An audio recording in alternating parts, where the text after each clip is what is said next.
বাঁধাকপিটাকে আমি আজ একটু অন্যভাবে রান্না করেছি।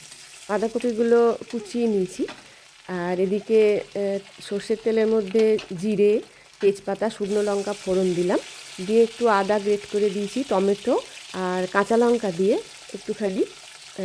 একটুখানি মশলার মতো ভেজে নিলাম আর কি। তারপর ওর মধ্যে আমি বাঁধাকপি না দিয়ে প্রথমে দিয়েছি বিট গাজর গ্রেট করে। গ্রেট করা বিট গাজর দিয়ে বেশ ভালো করে ওর সঙ্গে মাখিয়ে নিলাম, মানে রান্না করে নিলাম।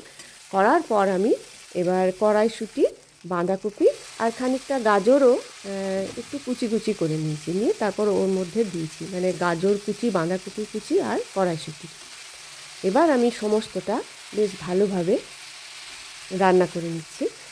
রান্না বলতে এটাকে ঢাকা দিয়ে রান্না করব। তার আগে আমি এর মধ্যে দিয়ে দিলাম হলুদ, নুন, পরিমাণ মতো মিষ্টি আর একটু জিরে গুঁড়ো।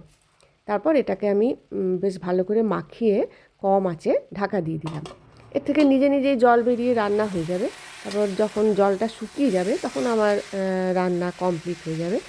তো আমি এটা এই জন্য করলাম যে বিট গাজর দিয়ে মানে সমস্তটাই আমার খাওয়া হলো, শুধু বাঁধাকপি নয়, এগুলো তো উপকারীও, শীতের সময় পাওয়াও যায়।